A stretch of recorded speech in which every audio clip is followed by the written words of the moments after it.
Baik, Bapak Ibu sekalian, Bismillah kita akan mulai acara hari ini, acara talkshow yang dipersembahkan oleh Aliansi Publik Indonesia atau API di kesempatan hari ini, hari Rabu 14 Oktober 2020.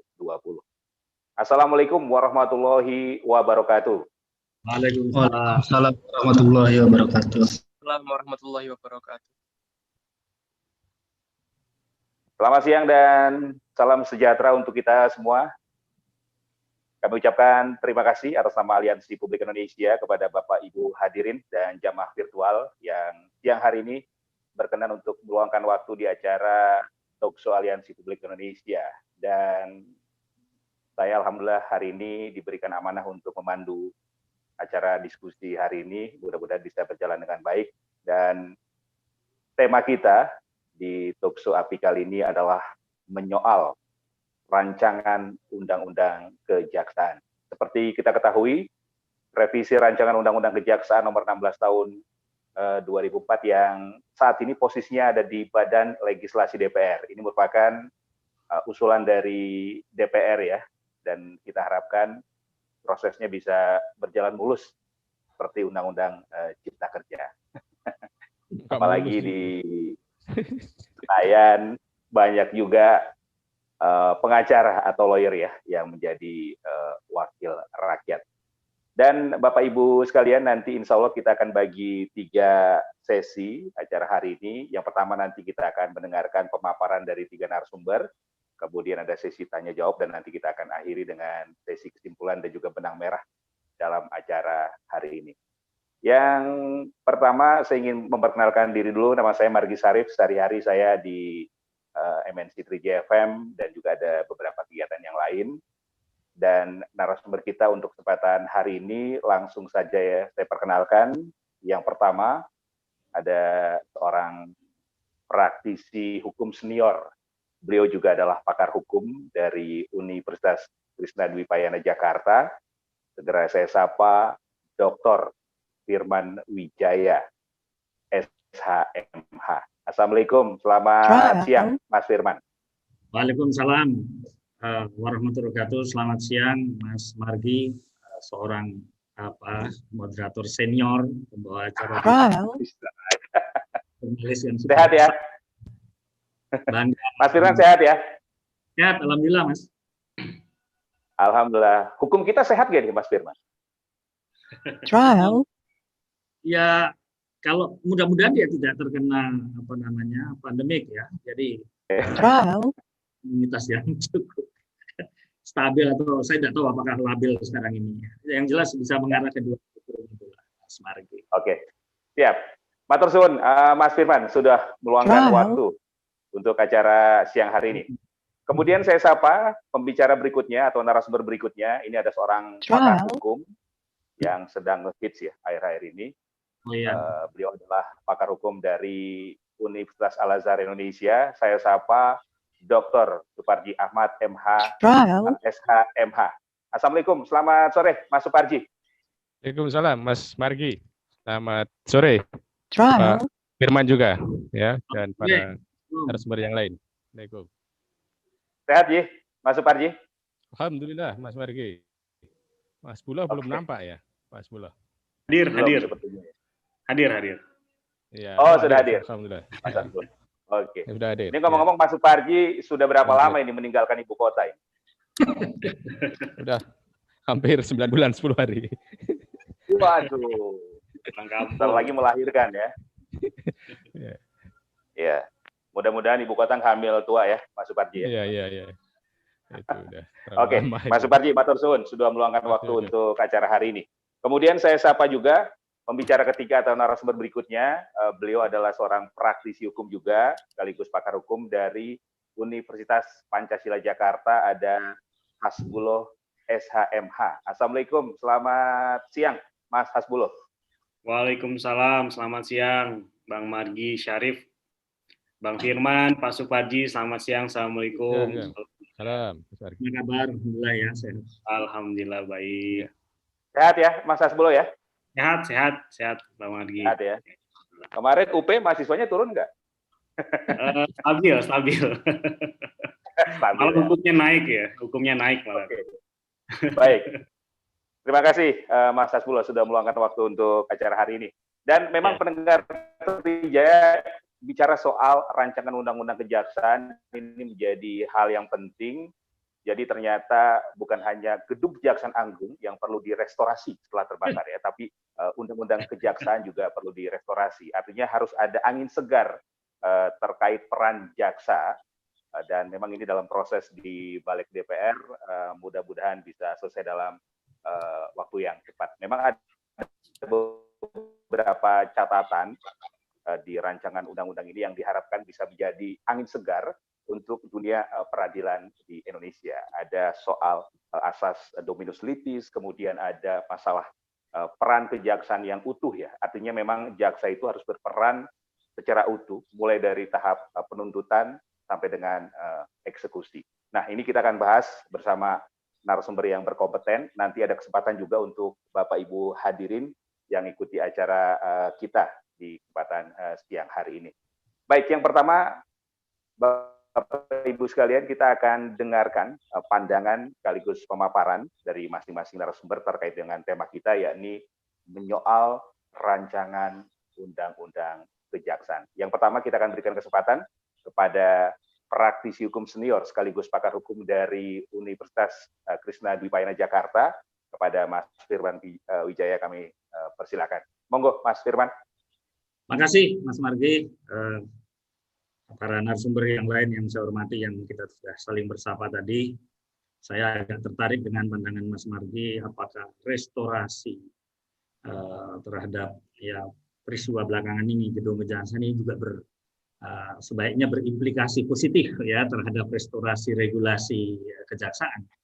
Ya mudah-mudahan saja ini menjadi bagian yang katakanlah satu tarikan nafas bahwa reformasi atau restorasi terhadap kewenangan kejaksaan tentu semakin menampakkan gejala yang kompleks ke depan, dan karena itu kelembagaan kejaksaan tentu berhadapan dengan dinamika problem-problem kasus yang besar di masyarakat kita yang menuntut prinsip-prinsip apa yang disebut dengan asas dominus litis, bahwa lembaga ini sebagai sebuah main state organ, saya mengatakannya bahwa ini merupakan asas atau prinsip yang paling fundamental, Mas Margi, dari lembaga kejaksaan.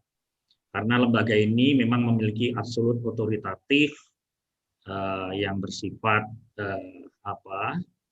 state monopoly organ di bidang penuntutan. Tidak ada lembaga lain yang punya kewenangan semacam itu. Jadi kewenangan tunggal penuntutan memang ada pada lembaga kejaksaan. Karena itulah saya katakan aspek atau asas dominus litis sebagai sebuah absolut otoritatif dan merupakan state monopoly organ daripada lembaga kejaksaan. Satu sisi ada asas lagi yang paling penting adalah eksekutif amtenar, bahwa lembaga kejaksaan atau Kejaksaan Agung itu adalah memiliki kewenangan untuk kewenangan tunggal selaku eksekutor tunggal dari putusan hakim, terutama putusan pidana ya. Karena itu sebenarnya dalam konteks kewenangan yang bersifat absolut otoritatif itu memang sudah lama prinsip ini dikukuhkan pada lembaga yang namanya kejaksaan itu, kewenangan yang bersifat an and orderbar, yaitu dalam kasana istilah orang Belanda, bahwa lembaga ini kewenangan penuntutannya tidak bisa terpisahkan satu dengan yang lain. Ya, jadi dia one roof system, dia satu atas. Nah, tapi konsep ini kemudian berhadapan dengan gejala-gejala atau dinamika kelembagaan, relasi, reposisi kelembagaan, terutama lembagaan penegakan hukum, membuat konsep and orderbar bahwa lembaga ini tidak terpisahkan, lembaga penuntutan ini berhadapan dengan dinamika di mana muncul lembaga-lembaga baru seperti Komisi Pemberantasan Korupsi dan lembaga lain-lain, di mana juga memiliki kewenangan penuntutan. Padahal prinsip fundamental itu kewenangan penuntutan hanya pada tangan satu lembaga saja, lembaga Kejaksaan Agung. Nah, sebagai main state organ, dia lembaga yang utama di wilayah penuntutan, termasuk juga memiliki apa yang disebut sebagai eksekutif amtenar, ya, satu-satunya eksekutor atau lembaga eksekutor pelaksanaan putusan hakim, dan kewenangan yang paling spesial ada pada tangan kejaksaan. Jaksa Agung itu sebagai Presiden Jenderal, lembaga yang punya kewenangan mengendalikan perkara, bahkan menentukan perkara ini bisa lanjut atau tidak. Nah, dalam historis perjalanannya, memang sejak Undang-Undang 1561 dalam catatan saya, kemudian ke Undang-Undang 591, bahkan ke Undang-Undang Nomor 16 Tahun 2004, kewenangan kejaksaan ini pada akhirnya membutuhkan sebuah guideline model yang harus menyesuaikan dengan perkembangan kelembagaan-kelembagaan yang secara konstitusi sekarang muncul. Nah, ini memang sebuah sistem atau yang sering secara konseptual dikatakan single prosecutor system.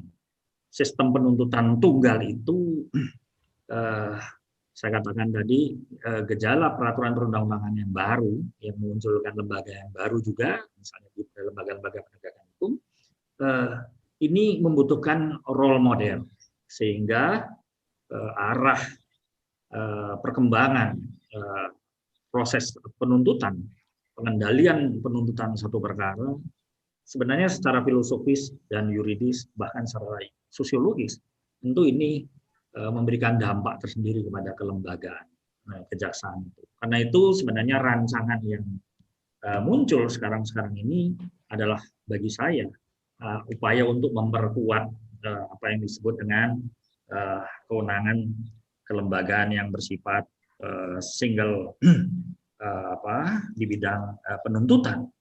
Nah, karena dia sifatnya single prosecutor, maka memang ada kewenangan yang bersifat eksekutif, ya, bersifat spesial karena melekat kepada kelembagaannya itu, misalnya kewenangan untuk menerapkan asas oportunitas yang bisa menentukan perkara ini, ya, dapat lanjut atau tidak, di samping asas legalitas itu sendiri, maka juga ada kewenangan-kewenangan untuk menghentikan atau untuk perkara, apakah itu kewenangan yang bersifat deponering atau istilah lain secondary, yang secara referensial sering dikaitkan dengan kewenangan-kewenangan penghentian, kewenangan-kewenangan eksekutif penghentian satu penuntutan. Nah, mencermati Mas Margi dari beberapa kali proses pengujian terhadap undang-undang yang kaitan dengan kejaksaan ini, saya mencatat sepertinya sudah lebih dari 5 kali, bahkan sudah 6 kali pengujian melalui Mahkamah Konstitusi. Ada perkara nomor putusan 28, kemudian kalau tidak salah tahun berapa itu, 2007, kemudian 2010 juga diuji 2 kali, kemudian tahun 2012 diuji juga 2 kali, dan tahun 3 kali malah, kemudian putusan nomor 5 2013 dan 2016.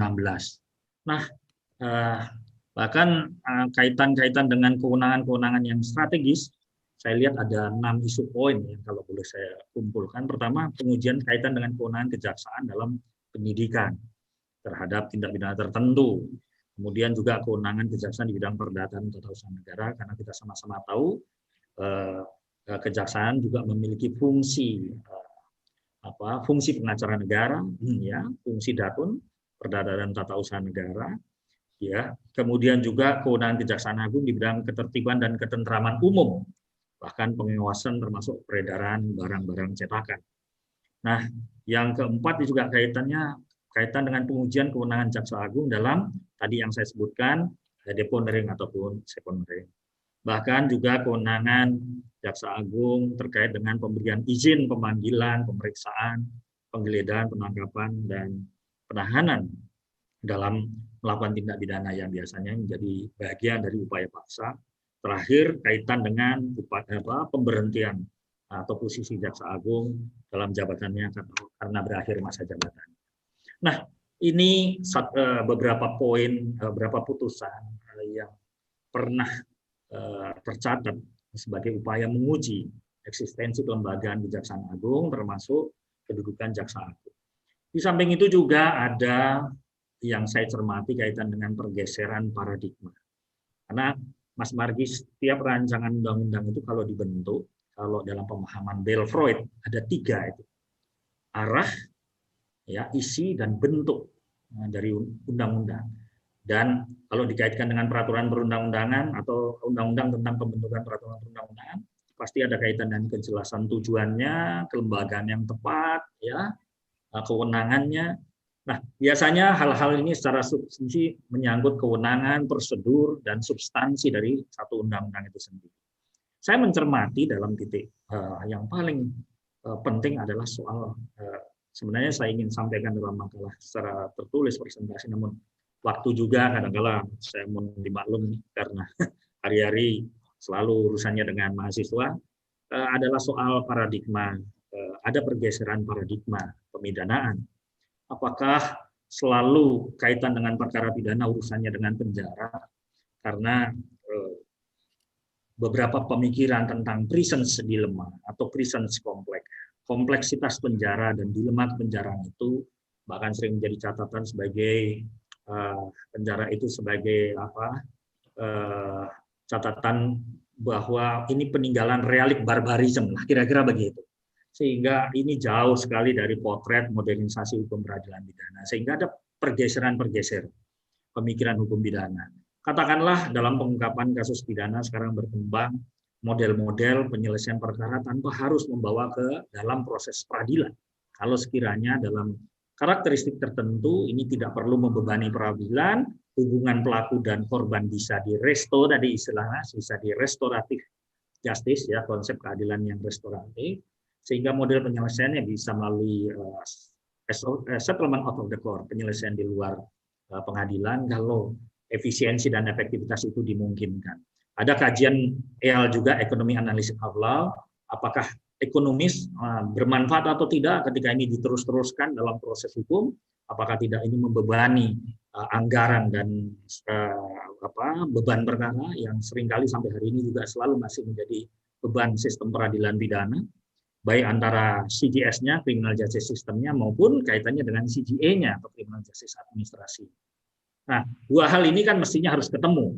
Jangan hanya sistem peradilan CJS-nya saja terbentuk, tapi CJA-nya, Criminal Justice Administrasinya, justru malah membuat ada prinsip justice delay, justice deny itu, dan kemudian beban pengadilan juga, penumpukan perkara yang sekarang ini, pada akhirnya speedy trial tidak terjadi, ya, peradilan yang sederhana, biaya, apalagi biaya murah, Mas Margi. Saya nggak tahu lagi dicari di mana istilah biaya murah itu, ya kan? Nah, makan bakso sekarang juga sudah mahal. Selalu saja ada pendekatan EAL tadi, Economic Analysis of Law, dalam pemikiran para ekonom yang mengkritik sistem peradilan pidana itu, dalam pendekatan cost and benefit-nya itu katanya, nggak untung atau ruginya, kadang-kala lebih besar pasak daripada tiang. Satu seringkali dikatakan lapor kehilangan ayam, biaya kehilangan sapi lah, kira-kira semacam itu.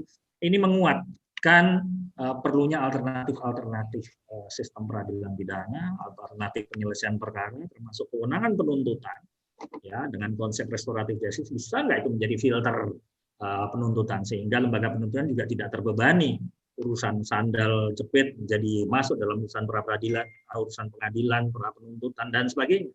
Nah, karena itulah sebenarnya pada konteks ini dimensi perkembangan hukum pidana modern dalam perspektif, ya, tidak hanya monodisiplin, tidak hanya sistem peradilan orang pidana saja, tapi pendekatan perspektif para ekonom, ya, pengadilan tidak boleh menjadi beban biaya negara dan sebagainya, kira-kira. Nah, adakah konsep alternatif semacam itu yang saya pikir memang di dalam rancangan undang-undang kejaksaan yang baru harus menjadi spirit institution, ya, menjadi spirit kelembagaan, sehingga lembaga penuntutan tidak seperti lembaga atau menara gading yang sekarang justru jauh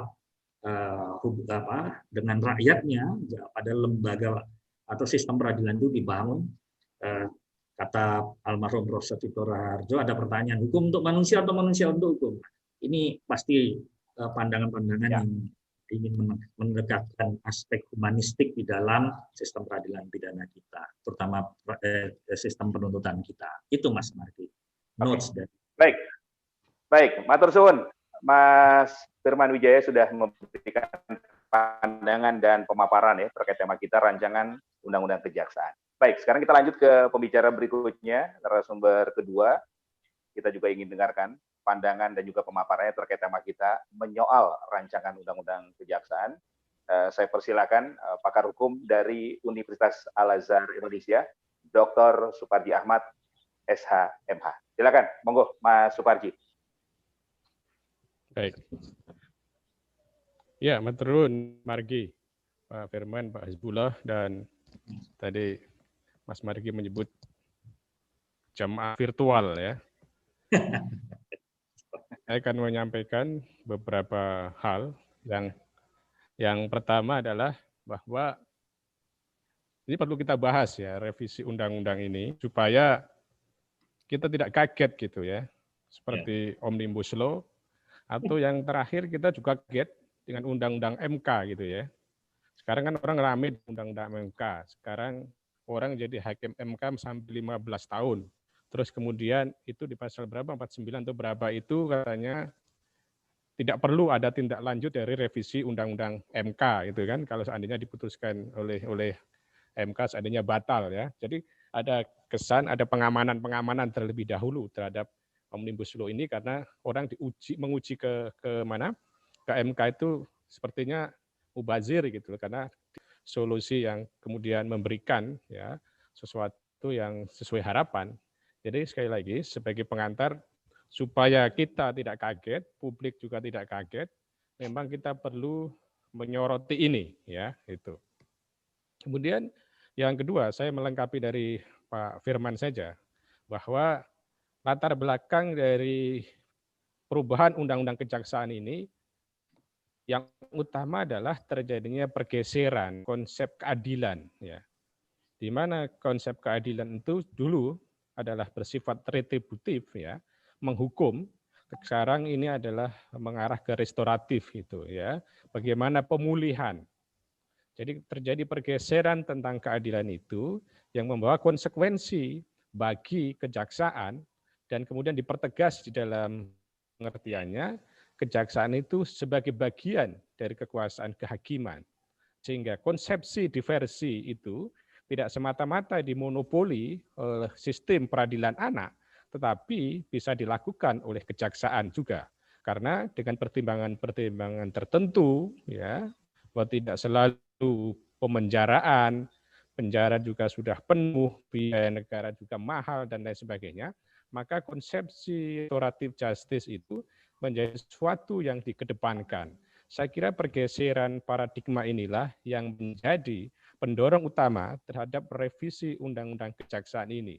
Kemudian yang kedua, bahwa dari perubahan Undang-Undang 19/2019 tentang KPK, yang mana disebutkan pimpinan KPK itu tidak lagi sebagai penyidik, ya, tidak lagi sebagai penuntut gitu ya, yang berarti di hak administratif, yang menunjukkan dia tidak lagi atasan dari jaksa-jaksa di KPK.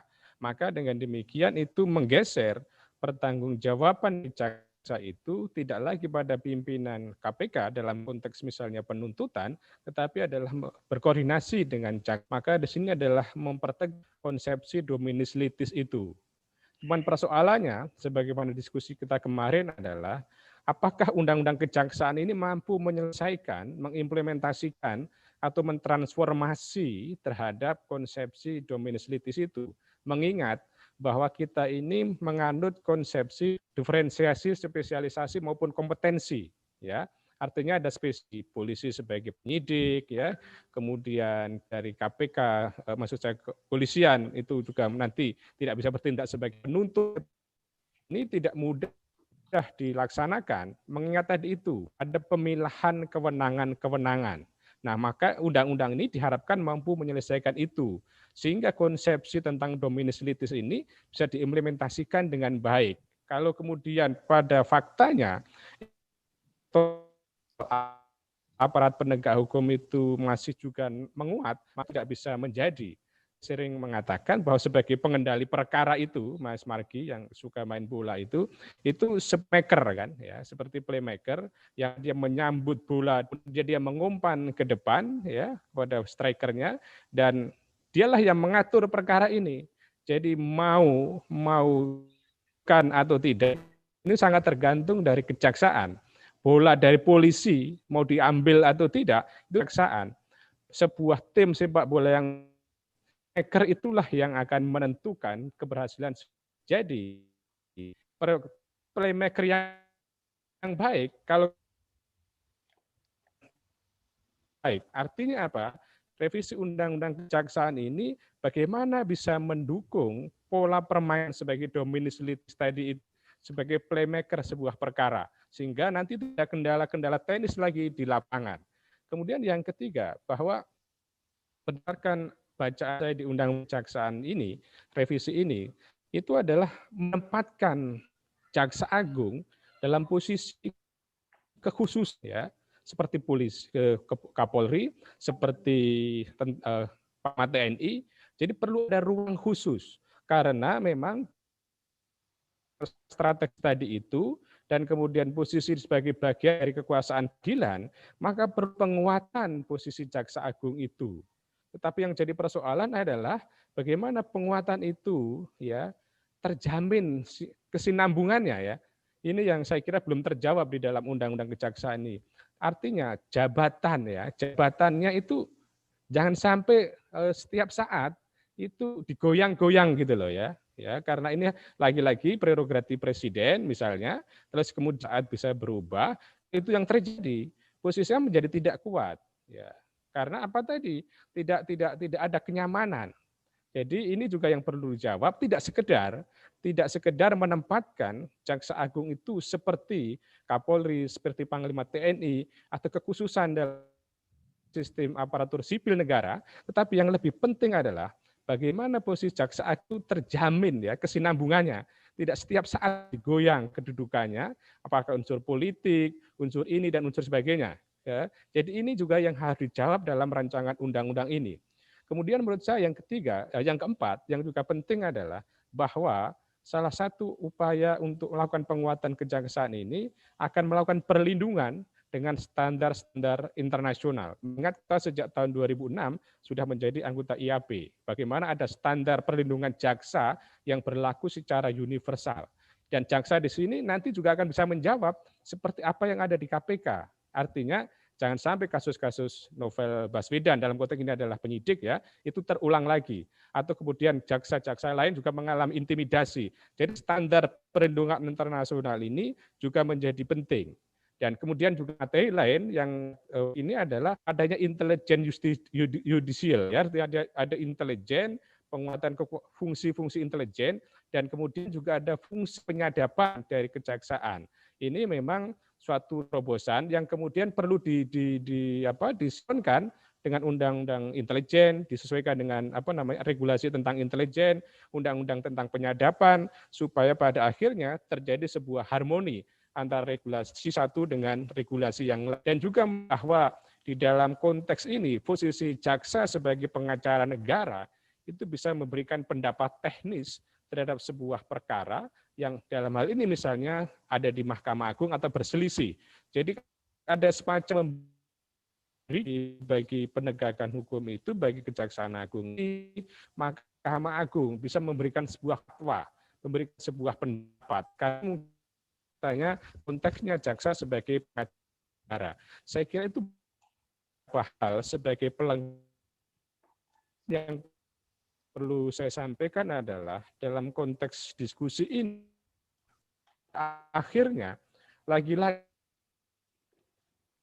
sebuah prejudice, sebuah prasangka bahwa populasi itu untuk pengamanan diri, loh, ya. Sebagai contoh adalah tentang MK tadi itu. Oleh karenanya akuntabilitas proses pembahasan ini menjadi penting, penting, dan saya kira tidak ada yang perlu dikhawatirkan ketika kemudian isu-isu akan misalnya kesannya menempatkan jaksa sebagai dominus litis itu dan sebagainya. Saya kira tidak perlu dikhawatirkan karena memang itu harusnya begitu. konsepsi tentang jaksa adalah seperti itu, bahwa tidak boleh ada misalnya dualisme tentang penuntutan, atau kemudian tidak boleh adanya semacam ego sektoral antara penegak hukum satu dengan yang lain, dan kemudian juga bagaimana criminal justice system yang ada di Indonesia itu terjawab dalam konteks revisi ini. Jadi menurut saya macam ini akan mending supaya tidak muncul berbagai macam spekulasi bahwa undang-undang ini untuk pengamanan kepentingan-kepentingan tentu, sebagaimana misalnya asumsi terhadap undang-undang yang sebelumnya. Jadi diharapkan melalui webinar kali ini ada masukan-masukan yang komprehensif, sehingga kemudian bisa menjadi sebuah naskah akademik, ya, sebuah naskah akademik bagi ya isi. Tapi yang kita sampaikan adalah naskah politik, artinya kepentingan politik. Tetapi yang kita sampaikan adalah kajian akademis yang kemudian kita serahkan kepada para politisi untuk membuat sebuah regulasi, tetapi tidak lepas dari pagar akademis tadi itu.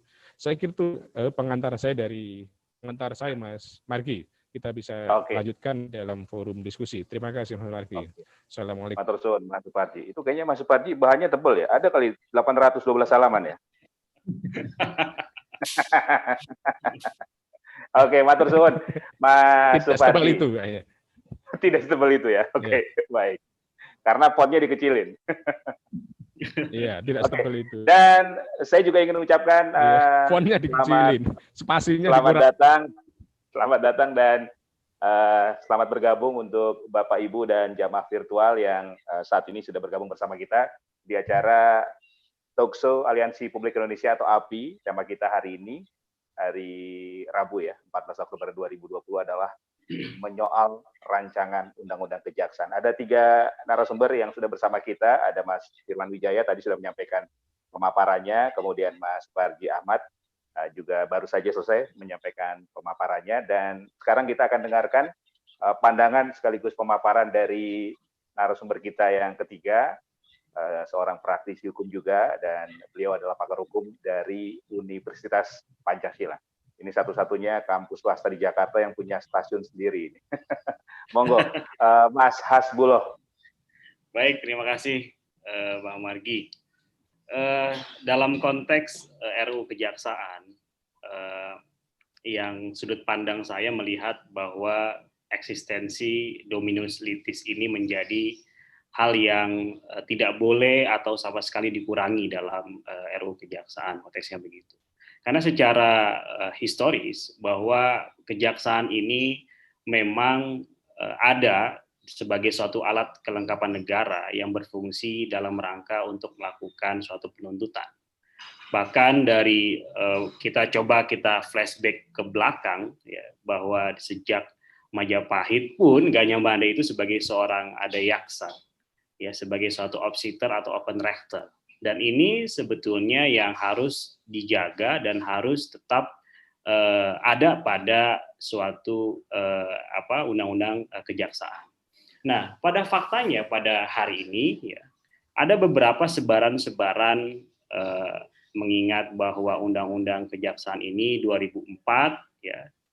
Kemudian pada dewasa ini banyak sekali sebaran-sebaran dari peran dari kejaksaan yang juga masuk kepada suatu fungsi lain, yaitu sebagai seorang penyidik. Nah, ini yang menjadi suatu urgensi yang harus diharmonisasi terhadap RUU Kejaksaan. Karena yang namanya suatu undang-undang pasti ada masa lawasnya gitu kan. Karena suatu hukum itu harus mengikuti suatu perkembangan zaman, yaitu the living law, konteksnya begitu. Nah, RUU Kejaksaan yang ada saat ini ya, atau Undang-Undang Kejaksaan yang ada saat ini memang diakui ya, ada hal-hal yang harus dilakukan evaluasi. Tadi Pak Supardi sempat menyinggung beberapa hal, salah satunya adalah mengenai eksistensi perlindungan dari jaksa itu sendiri. Dalam beberapa case fakta bahwa dari segi fakta kasus dan dari segi undang-undang, persebaran perlindungan seorang jaksa sebagai dominus litis merupakan hal-hal yang sangat penting untuk diatur. Undang-undang yang ada saat ini ya menyebar ya dilihat dalam beberapa, saya mencatat ada beberapa undang-undang peraturan yang memang memasukkan terhadap perlindungan jaksa, namun belum dilakukan harmonisasi terhadap undang-undang kejaksaan. Misalnya dalam konteks undang-undang pelaksanaan PP mengenai undang-undang narkotika, kemudian ada PP tentang tindak pidana terorisme, kemudian tadi juga masuk dalam bahwa jaksa masuk sebagai suatu International Association Prosecutor terhadap perlindungan jaksa. Nah, ini yang penting untuk sekali diatur karena dalam undang-undang kejaksaan belum ada secara jelas terhadap mekanisme perlindungan dari jaksa itu sendiri. Ya, dilihat dari peran dia sebagai suatu dominus litis, maka perlindungan menjadi suatu urgent yang penting untuk dilakukan dimasukkan dalam suatu RUU kejaksaan. Nah, balik lagi kepada suatu dominus litis, bahwa tadi sudah disampaikan oleh narasumber sebelumnya bahwa dominus litis yaitu bahwa jaksa sebagai suatu alat negara yang mengendalikan perkara ya, sebagai suatu penentu ya, bahkan ada asas yang lanjutannya, dia sebagai dominus litis, dia sebagai suatu single prosecution system, kemudian ada asas oportunitas. Ini kan saling mengikat dan saling berkesinambungan. Bahkan ya di dalam undang-undang KPK yang baru sendiri pun ya diatur bahwa dalam konteks penuntutan di dalam undang-undang KPK dia harus bersinergi atau berkoordinasi ya lewat pasal 38A kalau tidak salah, dia harus berkoordinasi sesuai dengan peraturan perundang-undangan. Apa itu peraturan perundang-undangannya? Yaitu lari kepada undang-undang kejaksaan, karena sebagai suatu dominus litis di negara Indonesia hanya satu-satunya adalah dari kejaksaan. Sehingga dalam konteks diskusi kita kali ini bahwa bagaimana eksistensi dominus litis pada RUU kejaksaan, ini yang paling penting bahwa dia harus melakukan harmonisasi terhadap seluruh undang-undang yang menyebar di beberapa undang-undang di luar dari kejaksaan. Maka menurut saya bahwa RUU kejaksaan penting sekali untuk dibahas ya, dan untuk menjamin bahwa tidak ada yang dikurangi dari segi pengendali perkara dari segi kewenangan sebagai seorang jaksa untuk melakukan suatu penuntutan di perkara-perkara pidana khususnya ya, meskipun juga dapat berfungsi sebagai suatu general advokat dalam konteks-konteks di perkara-perkara tata usaha negara. Kira-kira itu yang pembuka awal ya, karena pengantar tadi sudah banyak sekali sampaikan oleh narasumber sebelumnya. Jadi nanti kita bisa lanjutkan dalam diskusi selanjutnya ya, gitu kira-kira Bang Margi. Oke, terima kasih Mas Hasbuloh. Nanti kita akan berikan kesempatan juga ya kepada para Bapak Ibu hadirin sekalian untuk tanya jawab, berdialog langsung dengan ketiga narasumber kita, Mas Firman Wijaya, Mas Suparji, dan juga Mas Hasbuloh. Baik, sekarang saya ingin ke Mas Firman Wijaya dulu. Tadi menyinggung asas dominus litis dan juga single prosecution system ya. Nah, kalau kita bicara penguatan peran jaksa itu harus dimulai dari mana, Mas Firman? Ya, untuk baik, Mas Margi. Saya sebenarnya sebelum masuk ke posisi yang ditanyakan oleh Mas, saya konteksnya lebih kepada ada pertanyaan yang harus kita perlu diskusikan atau pikirkan bersama Mas Margi. Jaksa ini statusnya masih kita tetap pertahankan sebagai ASN atau tidak? Karena pasti ini ada konsekuensi kalau dalam kaitan pertanyaan Mas Margi. Karena institusi sistem peradilan itu kalau kita mengaitkan pada berbagai referensi, terutama pandangan-pandangan yang menuntut objektivitas lembaga peradilan, termasuk lembaga kejaksaan, lembaga penuntutan dalam hal ini, pastilah yang pertama adalah soal independensi. Kalau independensi syaratnya pasti impartiality, permintaannya masih begitu, Mas. Kemudian ketiga kaitan dengan professionality, ya itu menyangkut tugas-tugasnya. Kemudian juga bahwa lembaga penuntutan itu tidak bisa imun terhadap kontrol masyarakat, maka akan ada muncul kontrol internal, ya melalui jaksa agung pengawasan, institusi pengawasan internal, dan fungsi Komjak ya, Komisi Kejaksaan, lembaga pengawasan eksternal. Tapi pertanyaan yang berikutnya kan masyarakat perlu tahu, ya siapa yang paling bertanggung jawab terhadap pelaksanaan. Maka itu akuntability penting. Jadi tadi ada independensi, mensyaratkan juga impartiality, kemudian accountability. Nah, pertanyaannya akuntabilitasnya kepada siapa? Ini kalau dikaitkan dengan pertanyaan Mas Mari kan ada yang saya tentu perlu sampaikan. Posisi jaksa ini kan juga di ASN. Nah, sementara semangat korps ASN kita sama-sama tahu dia ada di rumpun mana, padahal dia menjalankan fungsi-fungsi judisial gitu. Nah, yang paling penting juga dalam kaitan menguji atau sejauh mana masyarakat tahu, maka sekarang lembaga sistem peradilan apapun yang dulunya lebih domain pada close legal system, sistem yang tertutup menjadi open legal system. Sekarang masyarakat ingin serba tahu mekanisme kerja, standar operasional prosedur dari lembaga, termasuk lembaga penuntutan, tidak imun dari kontrol masyarakat. Maka accessibility menjadi penting, Mas. Nah, kaitan dengan ini semua, maka pasti legal norm, kata Herman Manheim, penting. Pendekatan perundang-undangan, penormaannya bagaimana. Kemudian legal aktor, pelaku-pelakunya, ya subjek yang memiliki kewenangan yang ini bagaimana. Ini pasti akan bicara rekrutmen, ya pasti akan bicara apakah sudah berjalan merit system untuk memilih profesi jaksa ini sampai pada jaksa agung yang tadi ditanyakan oleh semacam kalau tidak boleh dikatakan semacam menggugat sistem penempatan jaksa agung sekarang ini lebih kepada aktivitasnya kata Mas Dr. Suparji. Nah, ini kan yang harus dituntaskan karena menyangkut legal actor. Nah, baru kemudian sekarang bagaimana kaitan dengan tradisi yang berjalan. Ya, karena setiap institusi punya tradisi. Ya.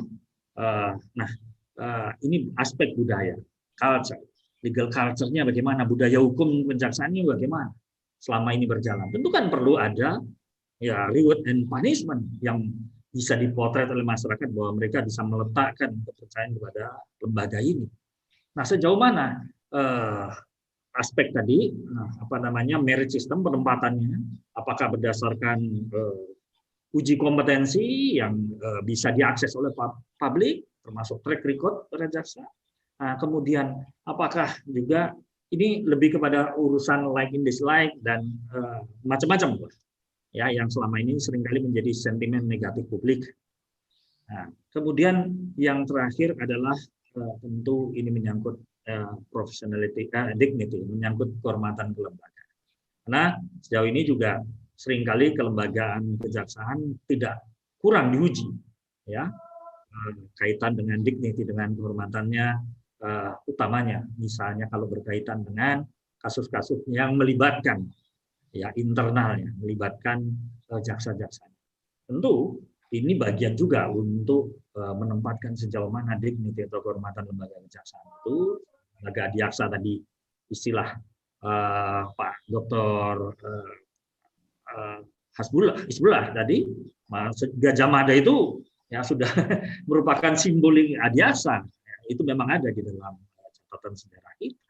Nah, mestinya ini menjadi spirit institusi yang tadi saya katakan harus dibangun, tidak hanya sekedar menempatkan pasal-pasal untuk merestorasi atau mereformasi yang tadi kita diskusikan, tapi tuntutan perubahan perundang-undangan ini pasti juga kaitan dengan paradigma yang tadi saya katakan yang dipandang oleh Henry Manheim itu. Dan saya rasa ini penting bagian dari ini kita, Mas Margi. Ya, oke. Tadi Mas Firman menyinggung kalau kita bicara paradigma ini menyangkut arah, bentuk, dan isi ya. Nah, sekarang nih arah anginnya lagi kemana nih menurut Mas Firman nih? Itu sebaiknya yang jawab Pak Dr. Suparji atau Pak Dr. Hasbullah itu. Ahli lah. Iya, karena bagaimana bukan ini kan ada proses politik ya di DPR ya. Meskipun kita mengetahui di Komisi 3 juga banyak lawyer, banyak pengacara. Tentu selain ada kepentingan lawyer pengacara, ada kepentingan partai politik juga menyangkut posisi Jaksa Agung yang saat ini masih jabatan politik. Tadi disinggung oleh Mas Suparji ya, harusnya kekhususan lah seperti Panglima TNI atau Kapolri. Nah, gini Mas Margi. Mas Suparji, monggo. Kalau boleh silakan Mas Firman. Lanjut. Ya, kalau memberikan note sedikit, ya apapun namanya lembaga politik. dia pasti tidak akan bisa melepaskan diri dari corak dan watak politiknya, kira-kira begitu. Nah, hanya apa, yang mana yang suprem di lembaga itu? Tadi kan Mas Margi memberikan sedikit informasi, di sana juga banyak para lawyers gitu kan. Nah, saya tidak tahu apakah para lawyers itu bisa menyelesaikan dengan baik tugas ini, atau para lawyers hanya mampu menyelesaikan perkara orang lain, tapi tidak mampu menyelesaikan eksistensi dirinya, terutama misalnya menjadi para legislator, menjadi pembentuk undang-undang yang baik. Ini kan perjalanan masih perlu dilihat, karena sejarah legislatif yang lalu juga banyak diisi para lawyer, para mantan penyidik, mantan jaksa, ada yang duduk bahkan jadi ketua komisi, ya, kalau tidak salah komisi 3 malah Mas Mariogi dari unsur kejaksaan juga waktu itu. Nah, tapi sejauh mana paradigma yang dibangun? Ya kalau ini saja sebenarnya tidak ada jaminan bahwa karena komposisi atau banyaknya tadi orang hukum di dalam sih, kemudian persoalan hukum menjadi beres. Apalagi kalau bicara supremasi, Mas Margi. Satu sisi tadi ini lembaga politik, ya kalau supremasi politik ya penting. Sisi lain mengisukan undang-undang ini supremasi hukum. Nah persoalannya kalau dua-duanya menunjukkan supremasinya ini Mas Margi, ini yang jadi masalah. Antara politik dan hukum mana yang suprem ini. Nah ini problem demokrasi kira-kira semacam itu Mas Margi catatan saya. Oke. Baik. Dan biasanya politik yang selalu menang ya. Politik dan kekuasaan, Mas Firman. Oke. Terima kasih, Mas Firman. Oke, Mas Suparji, monggo ditanggapi juga. Baik, terima kasih. Yang pertama bahwa kita bisa mengacu kepada pengertian di ketentuan umum itu ya, dalam rancangan itu. Ya. Yang intinya adalah bahwa kejaksaan lembaga pemerintahan. Ya. Lembaga pemerintahan, sekali lagi, yang fungsinya berkaitan dengan kekuasaan kehakiman, yang melaksanakan kekuasaan negara di bidang penuntutan serta kewenangan lain berdasarkan undang-undang. Di pengertian ini ada beberapa unsur yang penting. Yang pertama, dia adalah merupakan lembaga pemerintahan. Ya. Kemudian yang kedua, dia adalah bagian dari kekuasaan kehakiman. Ya. Kemudian yang ketiga, dia menjalankan kewenangan penuntutan dan kewenangan lain. Jadi ini saya kira adalah sebuah perubahan paradigmatik yang dalam rangka memperkuat posisi kejaksaan tadi itu. Dia sebagai kekuasaan kehakiman dalam konteks nanti implementasinya menerapkan restoratif justice, ya, sehingga kemudian bisa memberikan keadilan, menghentikan perkara, atau mediasi penal, dan lain sebagainya. Dan ini saya kira penting untuk digagas juga, Mas Firman dan Mas Hasbuloh, tentang alternatif penyelesaian di luar pengadilan untuk perkara pidana gitu ya. Kan kalau kita di perdata jelas ada mediasi, ada arbitrase, konsiliasi, dan sebagainya. Dalam konteks pidana, bagaimana mediasi penal ini itu kemudian diformulasikan secara pasti gitu, sehingga kemudian ada rujukannya. Jadi komentar saya pertama, dalam konteks penguatan kejaksaan, saya kira terjawab dari pengertian ketentuan umum tadi itu. Tinggal bagaimana itu dilakukan perincian di batang tubuh. Yang menarik lagi adalah di pasal 19 rancangan undang-undang ini disebutkan bahwa Jaksa Agung itu adalah pejabat negara, kemudian dipilih oleh Presiden dengan pertimbangan DPR. Nah ini saya kira akan menjadi sesuatu, apakah justru akan tidak semakin kental nuansa politiknya, atau kemudian memang justru diharapkan akan semakin lebih pada independensinya. Jadi saya kira jelas bahwa Jaksa Agung diangkat dan diberhentikan oleh Presiden dengan mendengar pertimbangan DPR. Pola ini kan seperti pola Kapolri, pola Panglima TNI, yang itu dikhawatirkan pada satu sisi ya justru akan ada ruang-ruang politik masuk di dalam konteks pemilihan Jaksa Agung, tetapi juga pada sisi yang lain untuk bagaimana memagari agar Presiden juga mendengarkan suara rakyat dalam konteks memilih Jaksa Agung. Tetapi tadi yang ketiga, Mas Margi, yang saya ingin ulangi, tapi apakah mungkin atau tidak tadi, tentang positioning Jaksa Agung tadi itu, supaya jelas ya jabatannya itu, misalnya 4 tahun ya, berapa tahun ya, sehingga kemudian tidak setiap saat bisa diganti, setiap saat bisa digoyang ya. Akhirnya bagaimana profesionalitas itu? Memang tidak ada suatu rujukan yang bisa kemudian memastikan supaya ini diberikan suatu landasan yuridis tentang jabatan tadi itu. Saya kira itu Mas Margi ya dari saya. Ya, Mas Suparji, artinya ini jabatan Jaksa Agung harus pejabat karir, begitu. Inginnya seperti itu ya, seperti di kepolisian dan TNI. Tapi apa ada jaminannya bahwa Jaksa Agung yang berasal dari pejabat karir akan bisa lebih optimal, lebih maksimal, dan katakanlah bisa melaksanakan tugas lebih baik dibanding mereka yang non-struktural terkait dengan jabatan politis hari ini? Ya, saya kira konteksnya bukan itu ya. Artinya apa? Bahwa dengan pemilihan melalui DPR ya, itu bukan memastikan bahwa ini harus karir ya gitu loh. Karena ya selama ini kan kadang juga diisi ya ada unsur-unsur politiknya. Tapi memang dalam konteks supaya lebih akuntabel, lebih profesional, memang pola merit system ini yang harus dikedepankan ya. Dan memang akan lebih mendekati ke arah situ kalau memang berkarir di situ ya. Tetapi memang itu bukan sebuah jaminan. Tapi lagi-lagi kerisauan saya adalah rasionalisasi bahwa harus dengan pertimbangan DPR itu apa ya? Apakah mungkin dalam konteks untuk memposisikan Jaksa Agung sebagaimana kekhususan Panglima TNI atau kemudian kekhususan Kapolri tadi, sehingga perlu pertimbangan DPR. Tetapi yang harus diantisipasi adalah masuknya nuansa-nuansa atau aroma politik dalam proses pemilihan tadi itu. Itu Mas Margi. Ya, oke. Karena ada juga ya calon dari internal tapi di-endorse oleh partai politik ya. Ya, gitu loh ya. Ya. Baik, matur suwun Mas Suparji. Mas Hasbullah, monggo.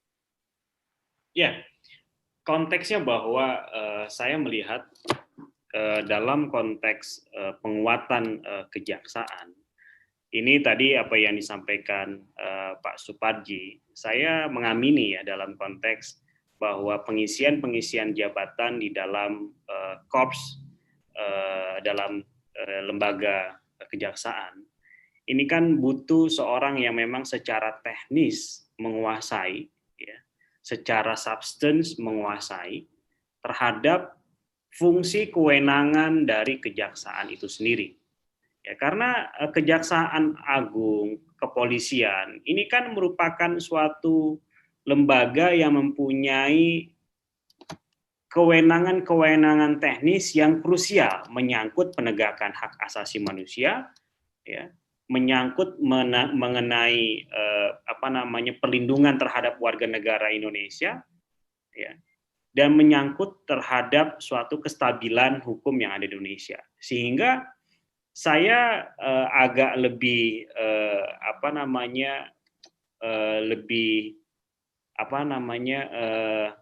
baik mengusulkan kalau di dalam RU itu sendiri pun ya dipertegas mengenai jabatan karir yang mengisi jabatan sebagai seorang jaksa agung, gitu kan? Karena pengalaman ada beberapa memang, ya, meskipun kita akui bahwa jaksa agung yang saat ini dan yang sebelumnya merupakan seorang pensiun seorang jaksa, gitu kan? Ya, tapi saya melihatnya akan lebih efektif kalau pengisian jabatan seorang jaksa agung itu dari sebagai seorang jabatan karir. Itu konteks yang pertama. Kemudian yang kedua, RUU Kejaksaan mestinya memperjelas status bahwa seorang kejaksaan menjunjung tinggi dalam pelaksanaannya itu adalah sesuai dengan legalitas dan oportunitas, prinsipnya yang memang diakui. Ada beberapa kejadian-kejadian bagaimana limitasi dari suatu asas oportunitas dilaksanakan, khususnya dalam melaksanakan penghentian penuntutan dalam kepentingan umum. Nah, ini kan sebetulnya sebagai kewenangan yang dimiliki oleh kejaksaan, namun penjelasan lebih lanjut untuk hal itu belum dituangkan. Konteksnya begitu. Ya. Itu yang memang menyangkut dari segi asas oportunitas, ya, dan juga memang meliputi dari asas legalitas. Itu. Nah, sehingga RUU Kejaksaan akan lebih komprehensif ketika dia mengabsorpsi suatu peristiwa-peristiwa sebelumnya atau kasus-kasuistik sebelumnya yang belum ada aturan di dalam satu undang-undang kejaksaan. Karena undang-undang 2004 pasti tidak confirm atau tidak kompatibel dengan keadaan saat ini yang memang lebih complicated, lebih dinamis, ya, terhadap penanganan kasusnya. Saya kira itu, Pak Margi. Mas Margi. Baik. Kalau kita bicara perkembangan situasi, ya, Mas Firman, monggo. Boleh sedikit apa namanya ya, ini supaya kita diskusi kita lebih segar. Tadi kan ini kaitan dengan independensi dan impartiality ya, Mas Margi. Tadi ada tuntutan sejauh mana dominus litis itu fair, objektif, tidak untuk kepentingan yang lain-lain, tidak untuk kepentingan politik, tapi lebih kepentingan keadilan dan kepastian umum, kira-kira begitu.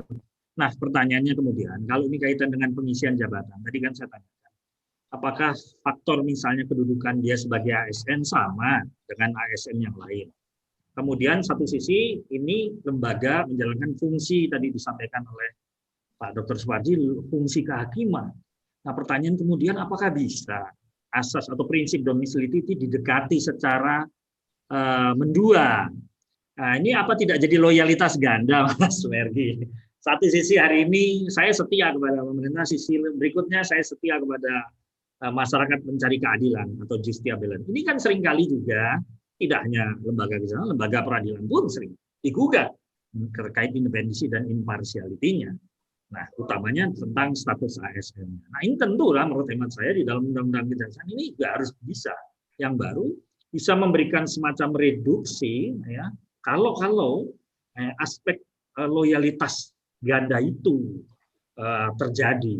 Kan itu bisa saja kooptasi semacam itu muncul ya pada waktu menjabat sebagai posisi jaksa agung ya dan sebagainya. Saya hanya ingin merekod saja pada ya heritage atau perjalanan sejarah lembaga kejaksaan. Dulu ada namanya Pak Ali Sahid, ada namanya Pak Ismail Saleh. Kalau lihat catatannya ada namanya Pak Umar Senaji dan sebagainya. Ini tiga tokoh yang saya lihat bergerak di tiga institusi, sudah pernah di kejaksaan, ya di kehakiman, bahkan di mahkamah. Nah, apakah hal-hal ini semacam ini perlu bisa menjadi referensi untuk memilih para jaksa agung? Ya, dulu kalau ingat salah Bang Arman Abdurrahman Saleh itu Mas Margi dulu dari Hakim Agung, terus kemudian dia jadi jaksa agung.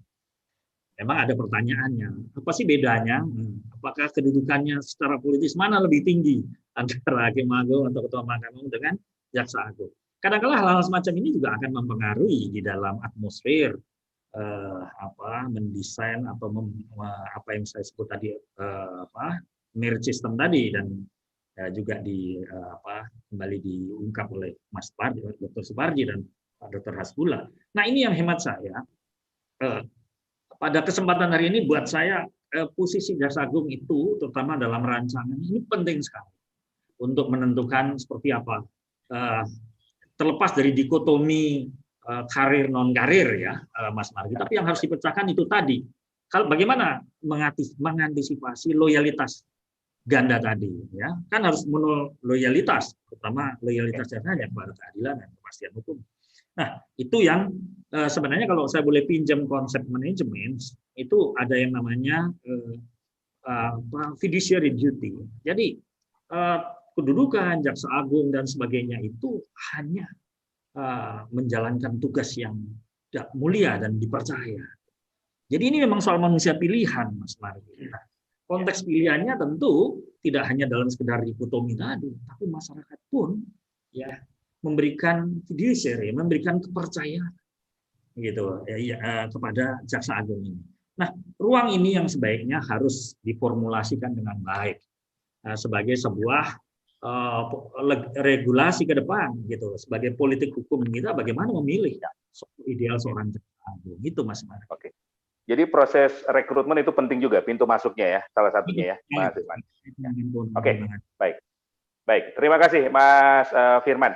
Dan kita nanti akan berikan kesempatan kepada Bapak Ibu dan jamaah virtual yang ikut acara kita hari ini. Nanti mohon panitia bisa dibantu ya, bisa dibantu siapa saja nanti. Monggo yang akan bertanya. Saya ingin meminta kepada Bapak Ibu yang ingin bertanya untuk menyebutkan nama dan dari mana. Nanti kita satu-satu aja biar clear ya, karena kita virtual, biar nggak tabrakan. Nanti kita akan berikan kesempatan. Sekarang saya ke Mas Hasbulo ya, karena Mas Hasbulo tadi menyinggung bahwa ini peran kejaksaan juga harus mengantisipasi kondisi perkembangan terkini dan kedepannya seperti apa. Nah, ini juga ada desakan menyangkut kewenangan kejaksaan terkait dengan barang cetakan dan multimedia, karena kan era IT dan era multimedia saat ini. Bagaimana Mas Hasbulo?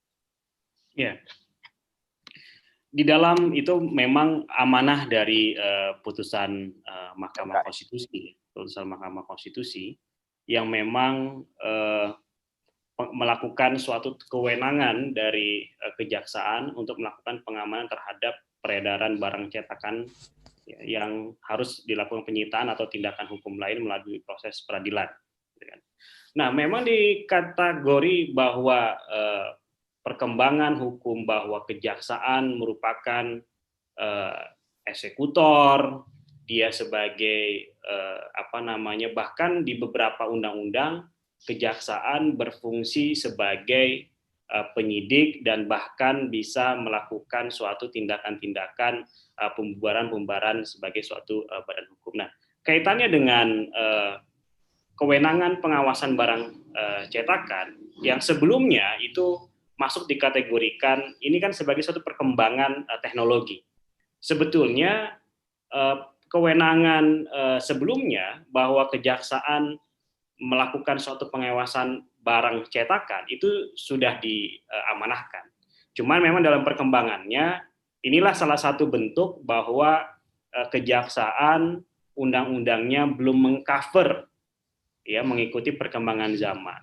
Bahwa cetakan yang bahkan lebih masif dalam konteks yang memang pengawasan yang harus diawasi yaitu adalah cetakan dalam bentuk yang multimedia saat ini.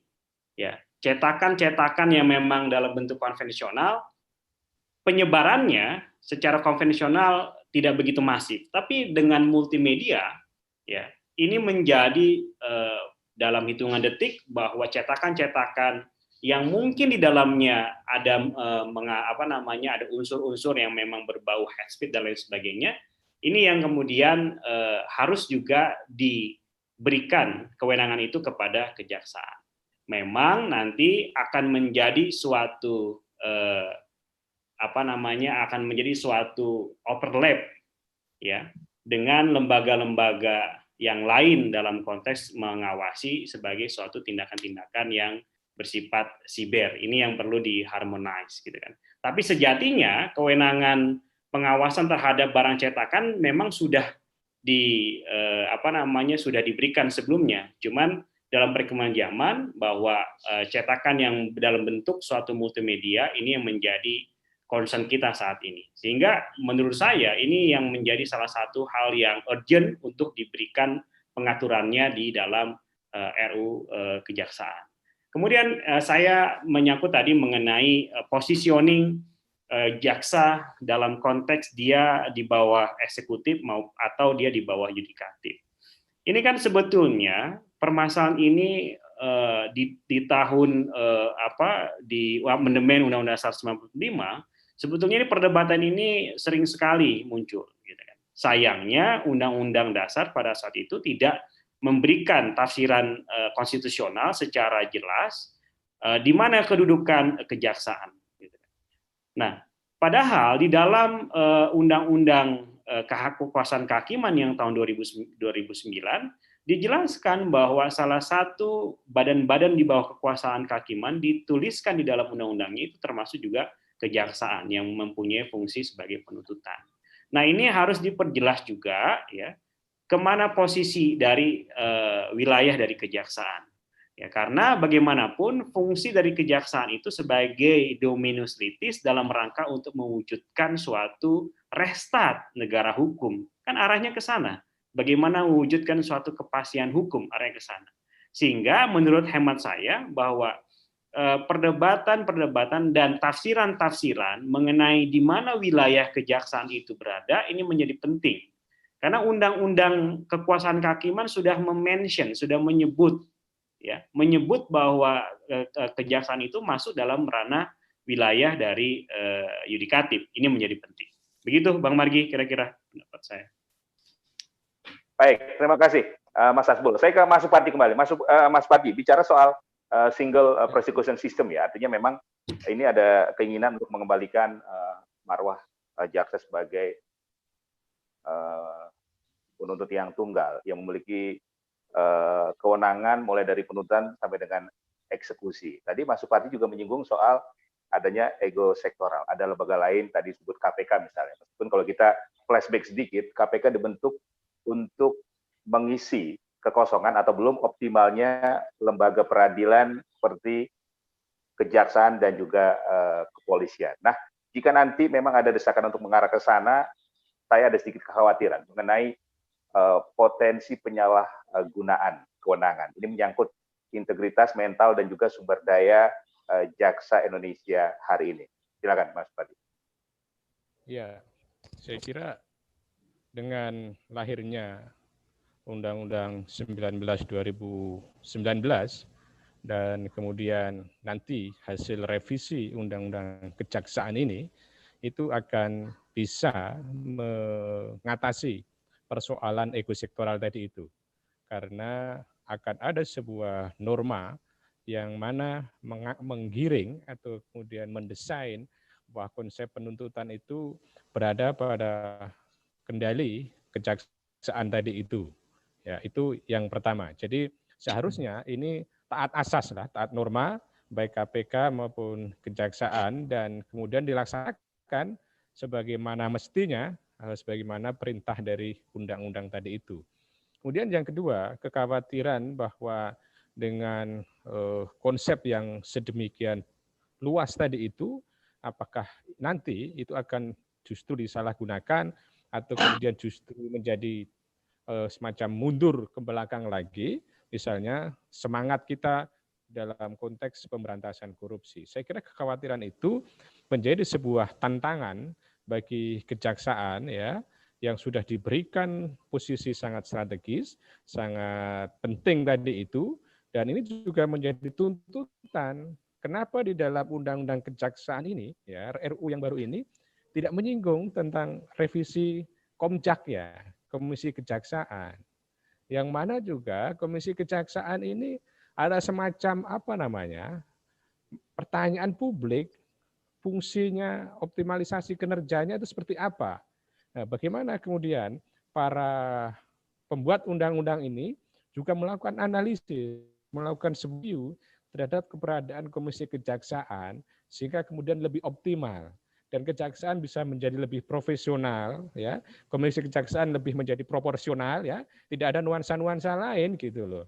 Jangan sampai kemudian komisi yang begitu penting tadi itu sama sekali tidak kemudian kita dengar kontribusinya dan kemudian ada kecenderungan-kecenderungan tertentu yang masih perlu diteliti lebih lanjut ya.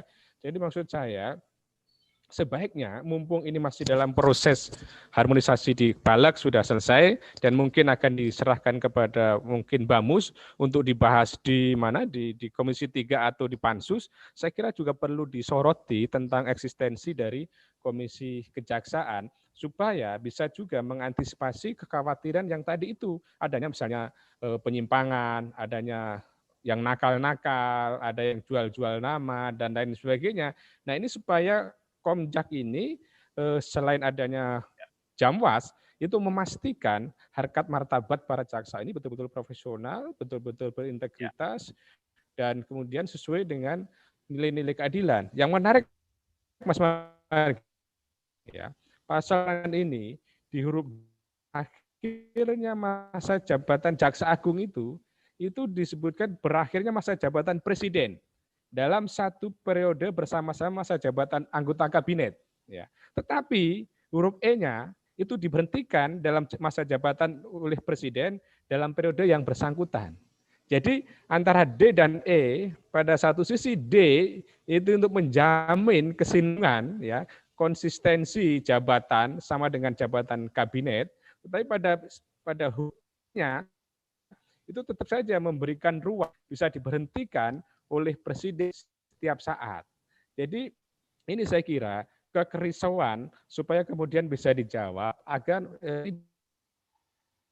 ada lagi nuansa-nuansa politik atau nuansa-nuansa lain, like and dislike kepada Jaksa Agung misalnya, tetapi koridornya adalah hukum tadi itu. Yang saya juga ingin komentari tadi soal dualisme tadi itu dari Pak Dr. Firman tadi itu, tentang pada satu sisi kejaksaan itu adalah sebagai kekuasaan kehakiman, tapi pada sisi yang lain dia adalah aparatur sipil negara. Bagaimana aparatur sipil negara ini adalah loyalitasnya kepada apa namanya atasannya, kepada pejabat negaranya, sedangkan kekuasaan kehakiman loyalitasnya adalah pada nilai-nilai keadilan. Nah, di sini saya kira adalah dua kaki yang harus dia bertumpu.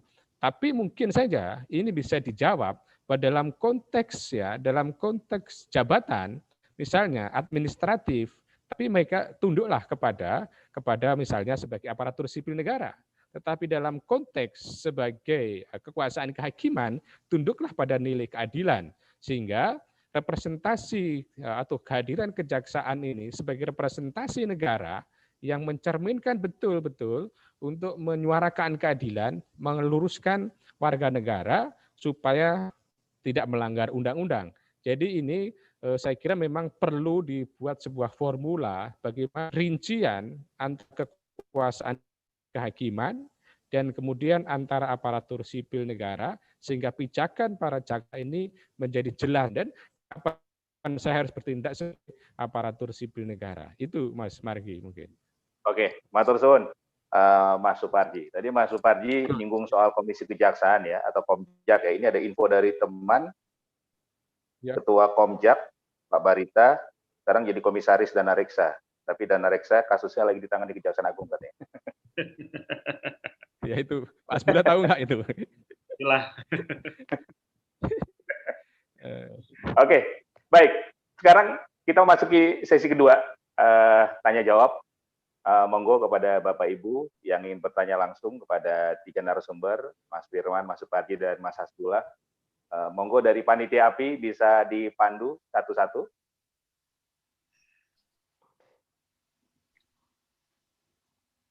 Halo, ada Pak Azul mungkin ya, atau Mas Fuad. Siapa dulu yang ingin bertanya?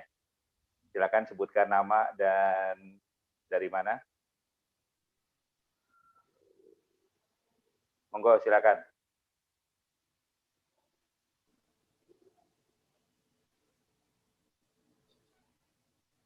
Ada Pak Hendra Poltak. Silakan, Pak Hendra.